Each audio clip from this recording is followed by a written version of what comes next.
everyone. My name is Chloe, and today I'm here to do a digital book haul. So, this is everything that I have downloaded from January to March. And so, I'm doing this video for a few reasons. One, because I feel like I have just put a lot on my Kindle in the past couple months for me, because I typically don't buy Kindle books because they are out of sight, out of mind in my book, and I would rather have the physical book and then just try to borrow a digital copy if I can. Like, I don't have as much desire to own the digital copies. I don't know why, but so I have downloaded quite a bit.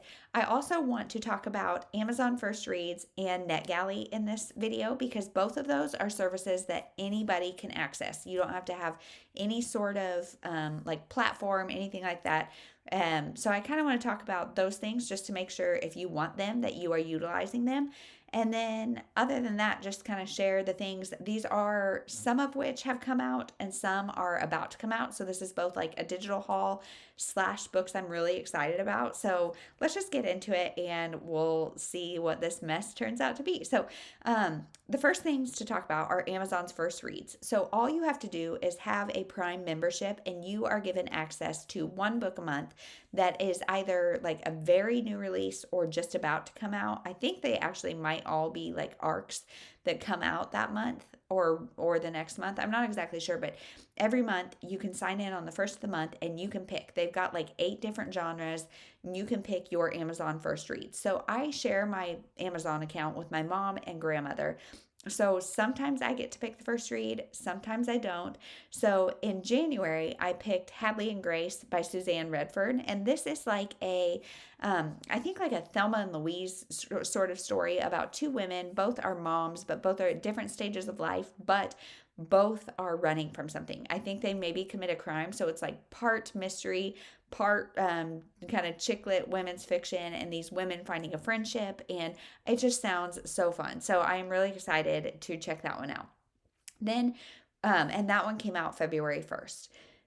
Then for February, I picked The Wedding Game by Megan Quinn, and I was so excited to see this on there because I have never read a Megan Quinn, and she is all on Kindle Unlimited. So if you have Kindle Unlimited, you can access her titles for free. But The Wedding Game, I think, is about like a crafter, or some sort of professional crafter or something, and she goes on this show that's like the wedding expert or something, like a reality show, and I think it's a hate to love situation. I don't know. I'm just really excited to dip my toes into Megan Quinn. And with Amazon First Reads, the way it works is you get it for free and you own it, and then if you want to buy one of the other titles or if you want to buy it like later, I think they're only like $4.99, so they're a little bit cheaper. They're kind of mid-range, I guess, for Kindle books. And so yeah, those are the 2 I picked. In March, my mother picked, and it's one that I'm not interested in, so I'm not going to talk about that one. So maybe I'll get it again in April. I don't know. But those 2 are really great just to have as on my Kindle. I own them. There's no rush to get to them. The Wedding Game, I didn't write when it comes out, but I think it's probably out by now too. So yeah, no rush. You can get to those whenever you want. If you are an Amazon Prime member, make sure you are taking advantage of that. So then in January, I got a book called Had to Be You by Georgia Clark from the publisher. So thank you so much for that. And this book is like a rom-com about, I've heard it compared to like Love Actually or Valentine's Day, the movie, where it's like a bunch of different people and stories that all kind of intersect, but just a bunch of like share a common theme. I'm really excited to read this. I think it is like based around a wedding planner who her business partner like dies or something.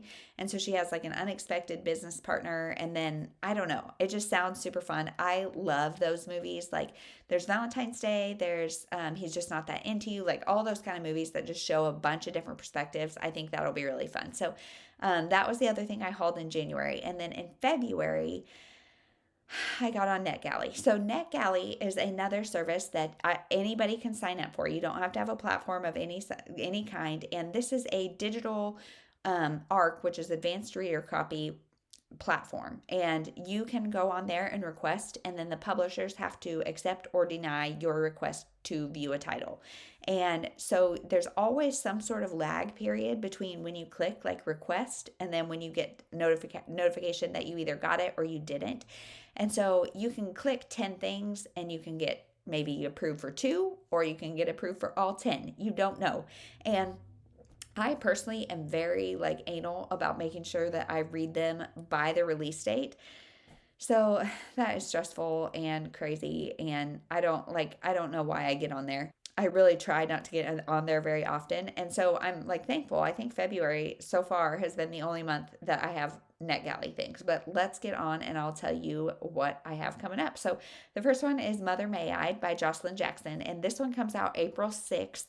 And this is a thriller. I don't know a whole lot about it except that like this woman feels like she's being watched by like this witchy woman, and then her kid disappears. And so I don't really know what's going on, but it's a thriller. I'm really getting into Jocelyn Jackson, so I'm hoping that's going to be a really good one. I've seen a lot of arcs go around, like physical and everything, so I think there's been a couple of people that have already read that, and I have just tried to steer clear and not have any expectations. So that one comes up at April 6th. Next is Excuse Me While I Ugly Cry by Joya Goffney.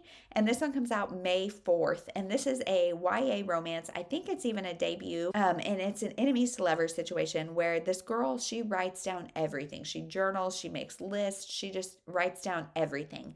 And then one day her journals are stolen and somebody starts blackmailing her. So I think her and somebody else try to find out who the blackmailer is.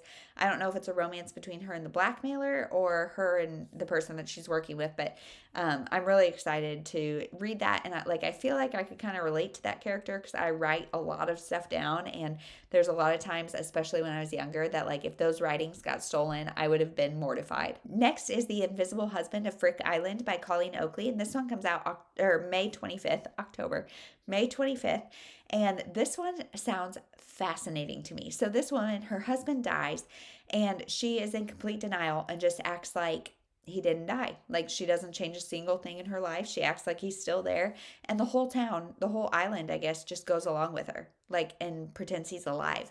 And so then this guy is coming to do, like, he's like a reporter. He's coming to do some sort of showcase on a town festival or something unrelated. And he hears about this woman and this invisible husband. And he's like, this is a story. I've got to do this story. So he does the story of the invisible husband. So I think that is just so interesting because, like, why is the town going along with her? What does that mean? Is the husband actually dead?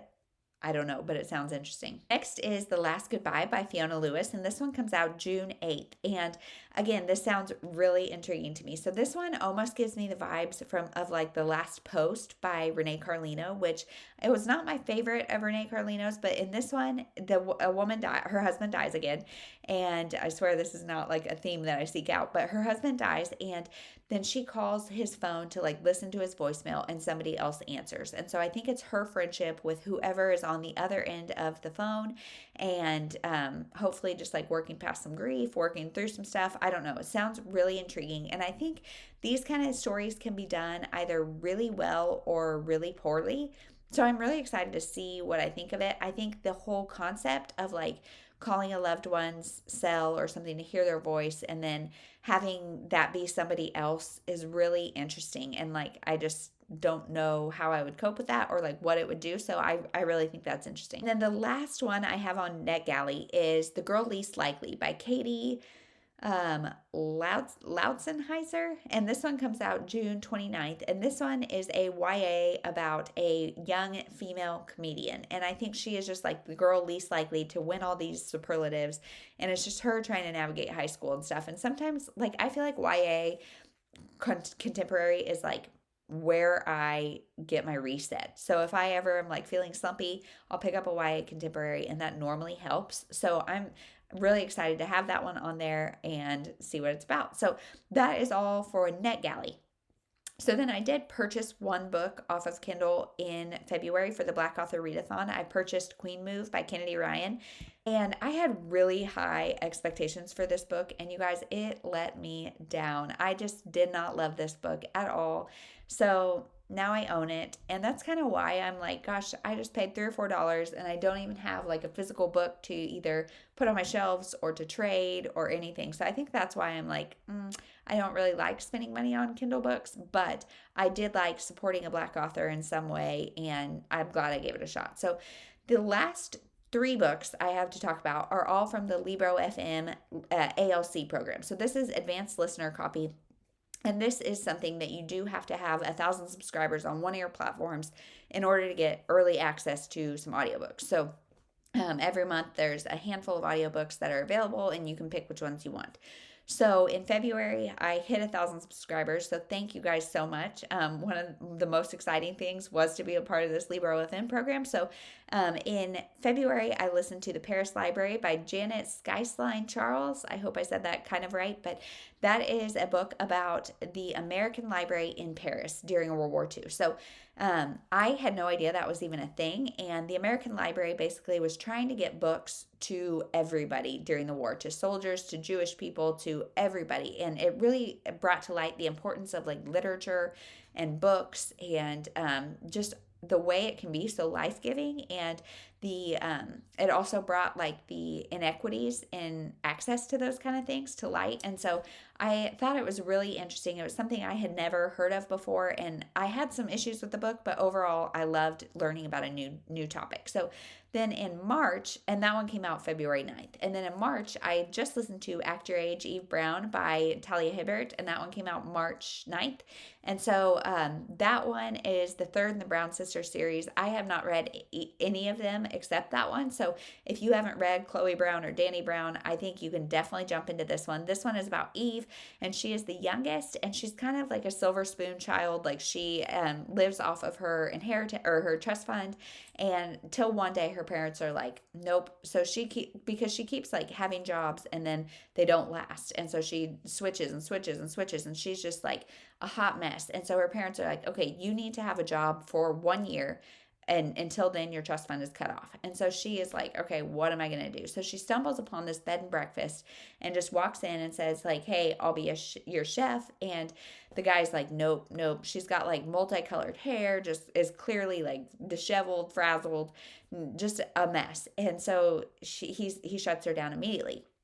Well, then she's leaving and she hits him with her car, like hits his body with her car on accident. And so she's like freaking out, and everything's freaking out. And his partner, who's been like stepping in to help him, is like, okay, you've got the job. And so it is a grumpy sunshine romance between the two of them. And I loved the autism rep because they are both on the autism spectrum. And I loved the way that was like a part of their identity, not a negative part, that was just a part of who they were. And I love the anxiety rep, and like I loved the grumpy hero was still so soft and considerate and sweet on the inside, and not just for her, like he just had this grumpy exterior. And so I really, really enjoyed this book. I thought it was funny. I thought it was sweet. I would highly recommend. And then the last book that I have on Libro FM is The Good Sister by Sally Hepworth. So this book comes out April 13th, and this is a thriller about two twins that I think have like some sort of weird relationship. Their mom was like a sociopath, and one of them is trying to have a baby but can't, and the other one's helping. I don't really know a whole lot about it except sisters, infertility. Both of those are buzzwords for me. I've read some Sally Hepworth before and enjoyed it enough, so I figured I would give it a shot. So that is everything I have hauled digitally in January, February, and March so far. So I don't know if I'll continue to haul this many. I've got like that whole list of NetGalley stuff that like for me feels like a lot. And so I'll continue to do the Amazon First Reads and probably NetGalley. I mean, let's be real. I'll probably continue to do NetGalley. So I'll maybe do another one of these at some point. But let me know if you have read any of the ones that I've talked about. If you are a part of Amazon First Reads, if you do that, how do you pick? Because there's always a couple that I'm interested in. And like, do you then go ahead and pay the $4.99 for the other? Because I've been really, really tempted at times. But so let me know all of the things. Let me know which ones you are most anticipating of the ones that haven't come out yet. And that is it. Thank you so much for watching. We'll see you in the next one.